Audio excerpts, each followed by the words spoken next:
Pasca debat Cawapres yang berlangsung pada Minggu malam kemarin, warganet di seluruh Indonesia ramai saling lempar komentar terkait jalannya debat keempat tersebut. Kata kunci yang berkaitan dengan debat pun trending di berbagai platform media sosial seperti Twitter dan juga TikTok.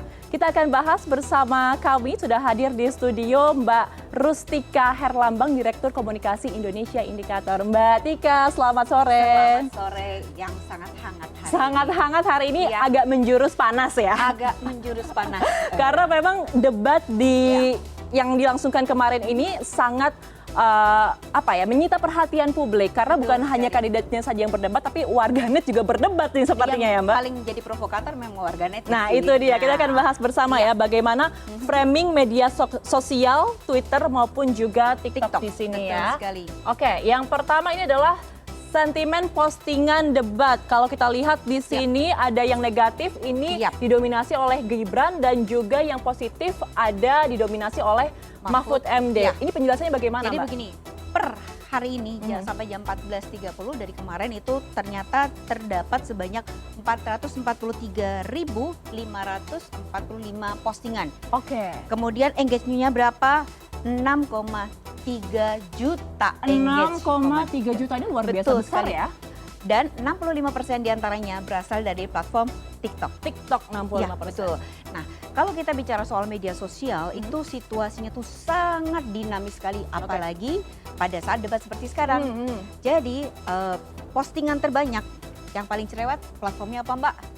Twitter. Twitter, betul. Betul. Nah, tapi engagement terbanyak itu ternyata berasal dari TikTok. Menarik. Bagaimana dengan sentimennya? Jadi, kita tuh bisa melihat beberapa waktu yang berubah, time frame berubah dari riset, itu bisa sentimennya berubah total. Oke.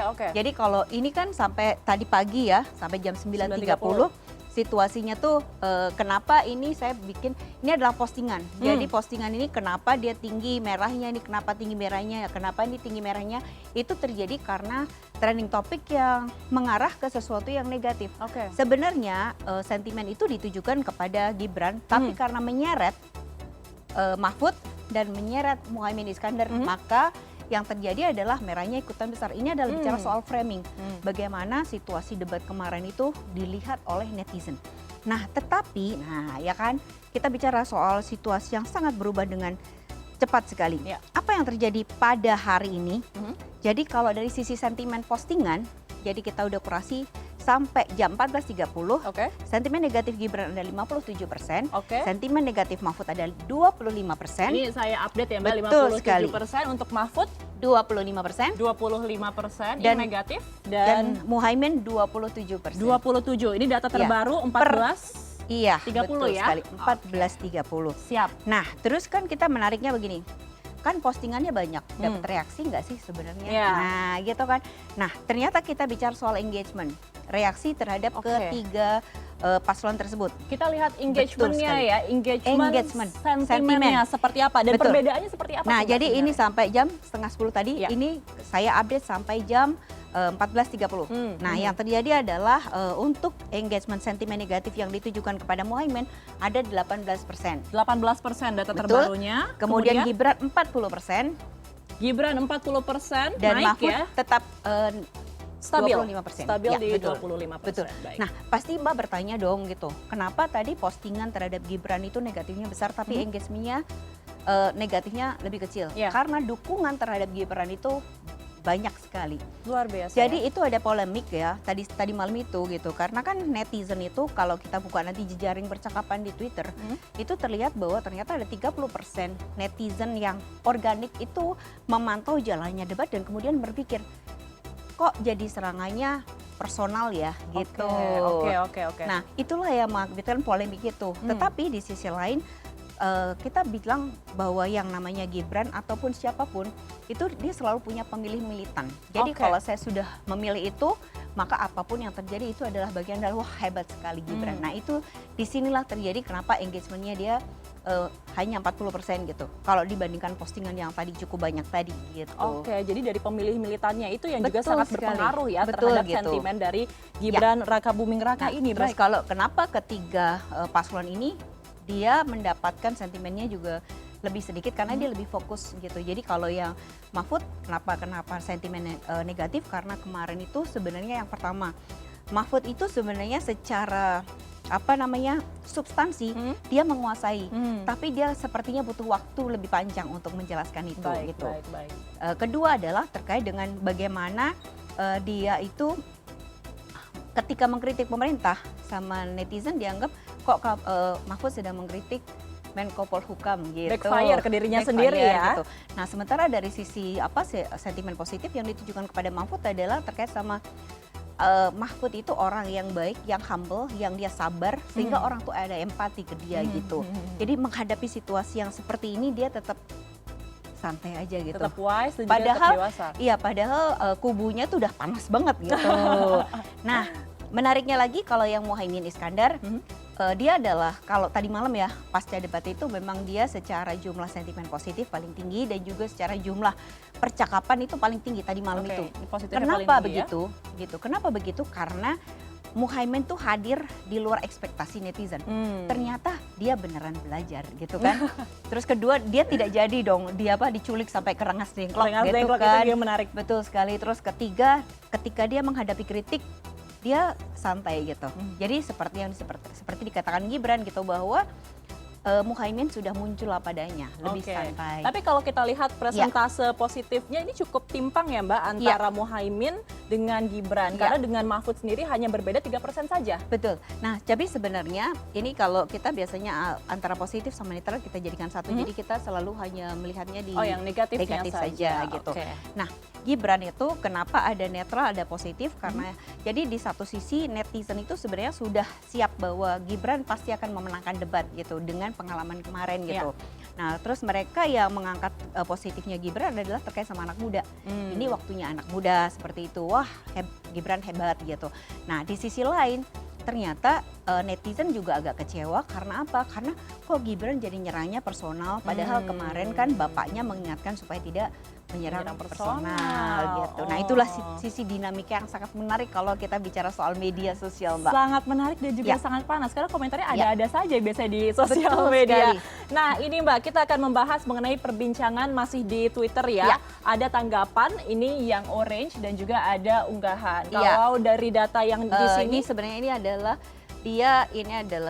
unggahan, postingan lah ya. Ya, postingan. Kalau kita lihat di sini Gibran dominan di tanggapan. Betul. Tetapi kalau unggahannya itu Muhaimin Iskandar. Betul ini sekali. Artinya apa, Mbak? Karena kita bicara satu adalah platform. Platformnya Twitter.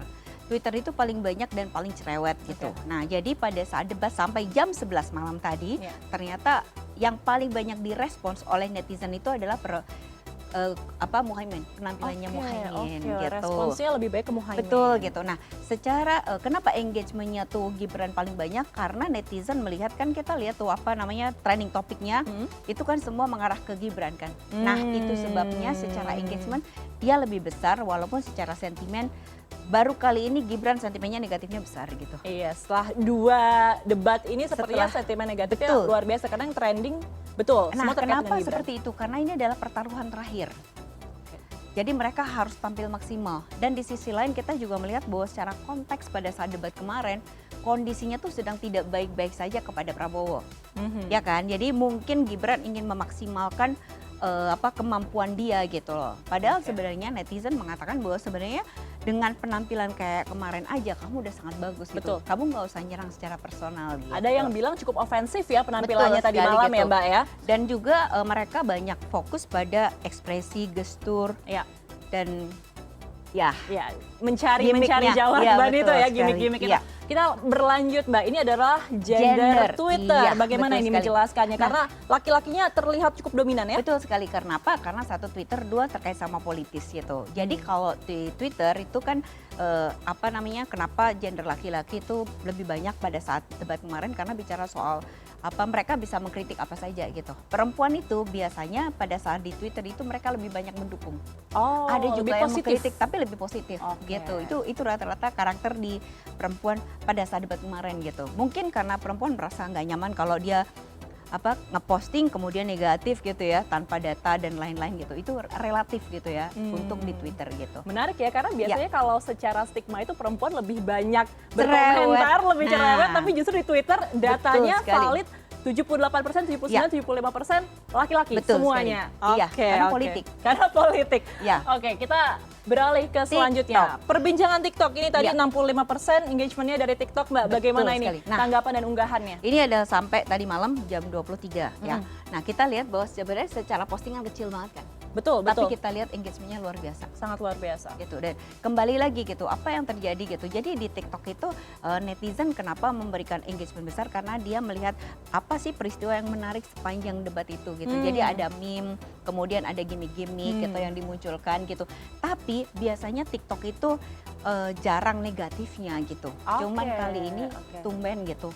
Masih banyak negatifnya gara-gara ada apa namanya? Hal yang dianggap tidak tepat oleh TikTokers gitu. Dan kenapa TikTok itu menarik? Kan kita tadi sampaikan 65% pada debat ini gitu. Nah, karena TikTok itu adalah salah satu platform media sosial yang sekarang lagi banyak dicari oleh politisi dunia. Betul. Jadi presiden beberapa negara kayak Macron dia pakai TikTok gitu.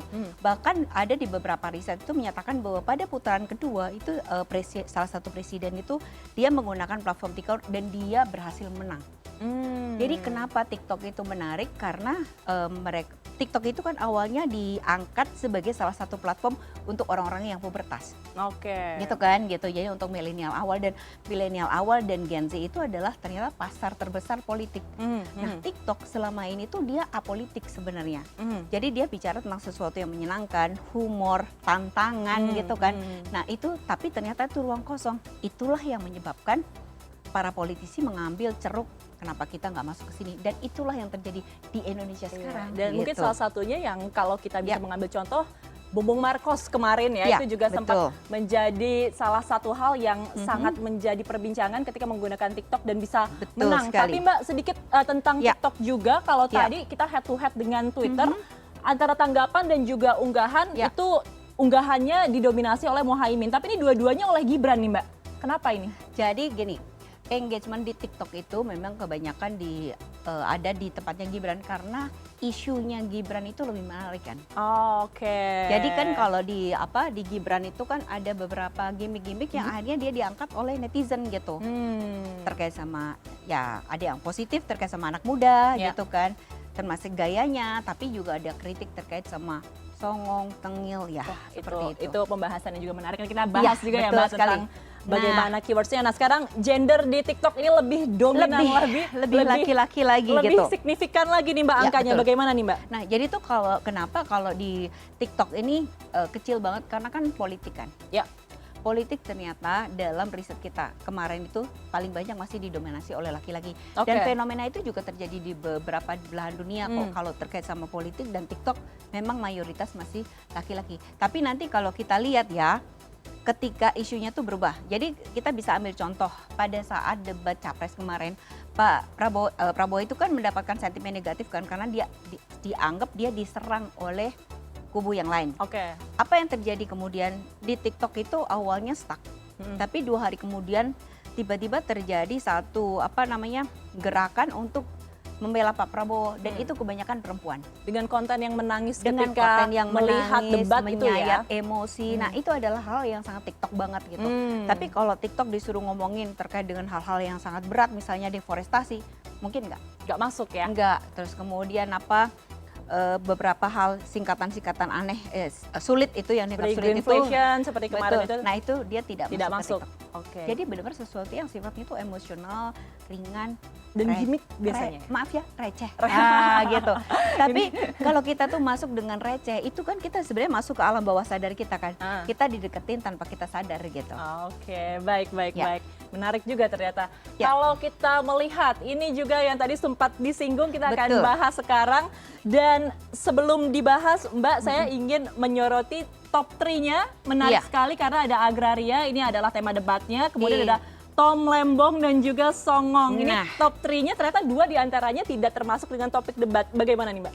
Nah ditambah lagi, ini kan sampai tadi malam ya. Per tadi pagi yang ini sudah jadi nomor 1. Wow, Songong yang menjadi nomor 1. Kedua gimmick. Di sini ada gimmick, ini nomor ya. Terus ketiga Tom Lembong.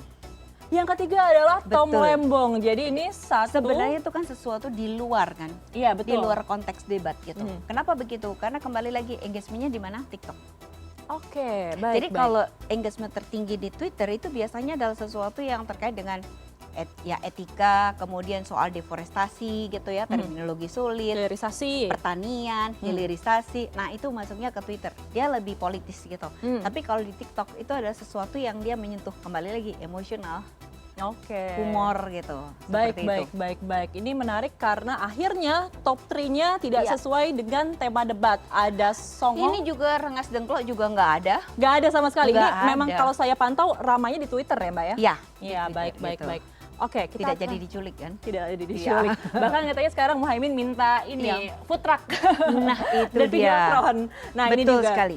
Nah, Kita lihat ini jejaring perbincangan netizen, Mbak. Seperti apa ini betul sekali. penjelasannya? Jadi gini, Mbak. Ini kan kita kemarin melihat kan dari seluruh perbincangan netizen sampai jam 11 siang itu ternyata ada netizen netral sebentar. sebesar Ya. 38,24%. Oke. Kemudian kan orang pasti bertanya dong, apa sih yang diomongin netizen netral terkait sama debat kemarin? Nah, itu ada beberapa. Jadi pertama adalah mereka itu disebut dengan El Slepet, El Sulfat, El Profesor untuk menyebut ketiga paslonnya, namanya juga cerita. Terus kedua adalah netizen memberikan dukungan kepada Caimin. Oke. Oke, kemudian mereka kan kaget kan gitu, ternyata hari ini yang unjuk gigi tuh Caimin gitu. Iya. Kalau kemarin kan si Gibran gitu. Nah, kemudian juga mereka menyorot terkait sama manners. Oke. Soal etika seperti itu. Kemudian juga kritik negatif netizen yang banyak menyorot serangan recehan gitu. Jadi memang lebih banyak terkait sama hal itu. Tapi di sisi lain ada juga kesabaran Mahfud. Di sisi lain di kelompok ini juga merasa bahwa kita harus munculkan anak muda. Itu khas anak muda ya, memang begitu gitu. Nah, seperti itu. Nah, kemudian kalau kita lihat itu Caimin paling banyak kan secara jejaring percakapan. Betul. Jadi jejaring percakapan itu ketika diposting sebuah isu persebarannya kemana aja. Ternyata yang paling besar memang Caimin 27,72. Ini ya. Sementara Ganjar sama Gibran nggak begitu banyak diomongin. Tapi jadi bedanya apa? Jadi kalau di sini tuh benar-benar netizen netral. Ini adalah di Oke. kubu-kubu itu.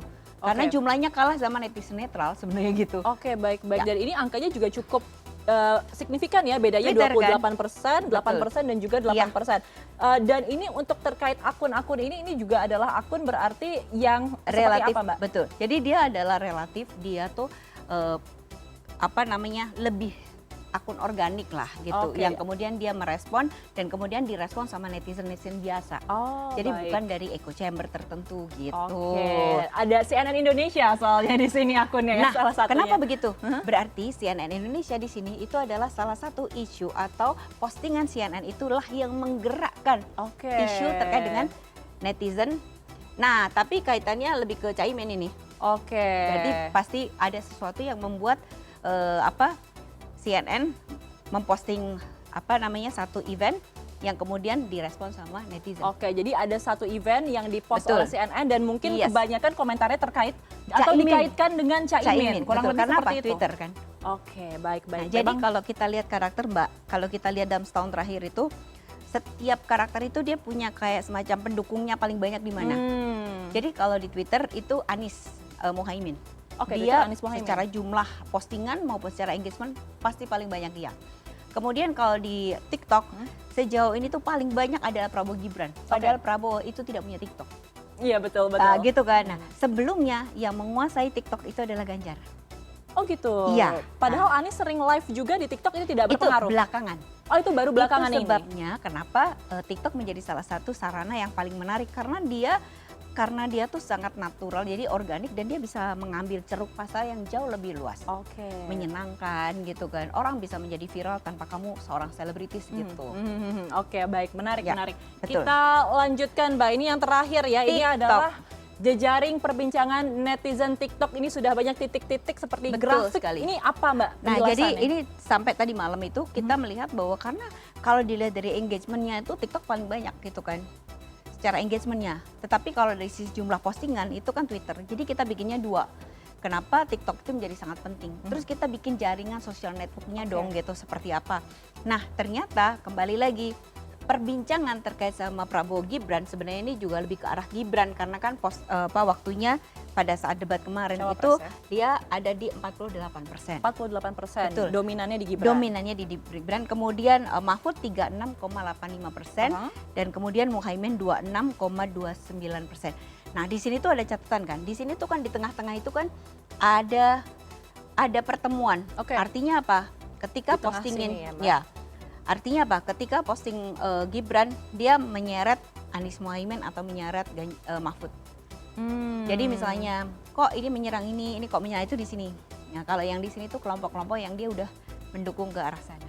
Oke, baik. Jadi memang kalau di TikTok sendiri lebih banyak ke Gibran ya untuk Betul sekali. jejaring perbincangannya. Tadi malam, betul Tadi sekali. malam ya, oke Iya. baik. Mbak, ini terakhir ya, setelah datanya tadi kita paparkan satu persatu bagaimana sentimen masyarakat terkait debat Cawapres, setelahnya ini melihat dari debat-debat yang kemarin, Iya. sejauh apa sih ini bisa mempengaruhi elektabilitas dari Jadi paslon? beberapa riset yang sudah dilakukan selama ini ternyata bahwa debat itu dia bisa mengangkat elektabilitas hingga 9 sampai 10%. Wow, lumayan sekali Jadi besar. lumayan besar kan Iya. gitu. Tapi di sisi lain sebenarnya kalau saya melihat debat itu khususnya adalah untuk pemilih muda dan juga untuk mereka yang masih swing voter. Swing Dia voters. harus tahu seperti apa gitu. Dan beberapa kali ada debat itu ternyata kita juga melihat bahwa ternyata pernyataan netizen itu pada saat debat itu dia misalnya milih A, tiba-tiba ketika melihat kok penampilannya begini dia bisa berubah ke B. Oke, Tapi baik. setidaknya itu adalah di statement di media sosial. Tapi kita tahu bahwa ternyata netizen Indonesia atau masyarakat Indonesia itu melihat informasi terkait sama pemilu adalah terbesar melalui media sosial. Iya betul, karena selain media mainstream rasanya sekarang semua orang mendapatkan informasi Betul. terutama tentang pemilu ini di Iya. media sosial. Jadi efeknya sangat luar biasa sekali. Jadi kita juga berharap perbincangan ini bisa memberikan sebuah inspirasi bagi swing voters atau juga undecided voters ya, Mbak. Nah, tapi katanya kita harus berhati-hati terhadap adanya disinformasi dan misinformasi. Oke. Karena apa? Kalau di TikTok itu suka dipotong-potong. Oh iya, Lepas betul. dari konteksnya. Mhm. Artinya netizen diharapkan untuk lebih kreatif Ya. untuk melihat itu benar atau tidak benar Baik. dan konteksnya seperti apa. Baik, harus menjadi netizen atau warganet yang smart juga. Ah, Terima ya. kasih banyak Ya, atas makasih perbincangannya banyak, Bayu. Mbak Rustika Ya. Herlambang, Direktur Komunikasi Indonesia Indikator. Ya. Selamat sore, sehat selalu Mbak. Selamat sore Mbak Ayu.